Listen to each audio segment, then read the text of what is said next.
નમસ્કાર ખેડૂત મિત્રો, આજે તારીખ 12 ડિસેમ્બર 2024 ની આજની સવારની હવામાન અપડેટની અંદર માહિતી મેળવીએ તો ગુજરાતની અંદર હાડ થીજવતી ઠંડી ક્યારે જોવા મળશે? 22 તારીખથી ગુજરાતવાસીઓ તૈયાર રહેજો. સાથે જ બંગાળની ખાડીની સિસ્ટમની અસર ગુજરાતમાં વરસાદ લાવી શકે છે તેની પણ માહિતી મેળવીશું. ચેનલમાં નવા હોય તો ચેનલને સબસ્ક્રાઇબ કરી નાખજો અને વિડીયોને લાઈક આપીને તમામ ખેડૂત ભાઈને શેર કરી દેજો. હાલ રાજ્યની અંદર ઠંડીનો ચમકારો જોવા મળી રહ્યો છે. હાડ થીજવતી ઠંડી નલિયા જેવા ભાગો ઉત્તર ગુજરાતની અંદર જોવા મળી રહી છે. વેસ્ટર્ન ડિસ્ટર્બન્સને કારણે ગુજરાતમાં ઠંડા પવન આવી રહ્યા છે, જેના કારણે કડકડતી ઠંડી જોવા મળી રહી છે. આ મુજબ 22 તારીખ સુધી ગુજરાતમાં આ મુજબની ઠંડી જોવા મળી શકે છે. અત્યારે ઉત્તર ગુજરાતના ભાગોની અંદર 9 ડિગ્રી કરતાં પણ નીચે તાપમાન લઘુત્તમ જોવા મળી રહ્યું છે.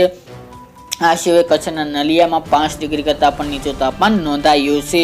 જ્યારે વાત કરીએ તો પંચમહાલ હોય, સાબરકાંઠા, કચ્છના અન્ય ભાગોની અંદર પણ ન્યૂનતમ તાપમાન 10 ડિગ્રી કરતાં પણ નીચું જોવા મળી રહ્યું છે. આગામી દિવસોમાં આ તમામ ભાગોની અંદર તાપમાન 10 ડિગ્રી નીચે જોવા મળશે 22 તારીખ સુધી, અને સારી એવી ઠંડી જોવા મળશે. અમદાવાદ, ગાંધીનગર, ખેડા, દાહોદ, ગોધરા, મહીસાગર સહિતના ભાગોની અંદર પણ 10 આસપાસ તાપમાન જોવા મળે 20 તારીખ સુધી તેવી શક્યતા રહેલી છે. સૌરાષ્ટ્રના અમુક જિલ્લાઓની અંદર તાપમાન 10 ડિગ્રી આસપાસ જોવા મળશે. બાકીના ભાગોની અંદર તાપમાન 10 થી લઈને 13 ડિગ્રીની રેન્જમાં જોવા મળે આગામી 20 તારીખ સુધી તેવી શક્યતા રહેલી છે. બાકી મિત્રો, ગુજરાતમાં હમણાં કોઈ વરસાદ થાય તેવી શક્યતા જોવા મળતી નથી. 15 તારીખથી ફરીવાર તાપમાનમાં થોડો વધારો થઈ શકે છે. બપોર દરમિયાનનું મહત્તમ તાપમાન પણ 2 થી 2.5 ડિગ્રી ઊંચકાય આગામી 15 થી લઈને 20 તારીખ સુધીમાં તેવી શક્યતા રહેલી છે. બાકી મિત્રો, સાથે 17 થી લઈને 22 ડિસેમ્બર વચ્ચે મહત્તમ તાપમાનમાં થોડો વધારો જોવા મળશે. જ્યારે ગાત્રો થીજવતી ઠંડી 22 થી લઈને 30 તારીખ દરમિયાનમાં જોવા મળે તેવી શક્યતા રહેલી છે. એટલે કે ડિસેમ્બર મહિનાના ત્રીજા સપ્તાહની અંદર બંગાળની ખાડીમાં એક સિસ્ટમ બનવા જઈ રહી છે, જેના કારણે ઉત્તર ભારતના ભાગોમાંથી એક મજબૂત વેસ્ટર્ન ડિસ્ટર્બન્સ આવવાની શક્યતા છે. જેથી 23 ડિસેમ્બર બાદ કાતિલ ઠંડીનો રાઉન્ડ જોવા મળશે અને બર્ફીલા પવનો ફૂંકાશે, જેના કારણે કાતિલ ઠંડી જોવા મળશે. અને 16 થી લઈને 22 તારીખ દરમિયાન ગુજરાતના અનેક ભાગોની અંદર વાદળો પણ જોવા મળે તેવી શક્યતા રહેલી છે. ઠંડીનું જોર સતત વધી રહ્યું છે. કચ્છમાં પણ જોરદાર ઠંડી પડી રહી છે.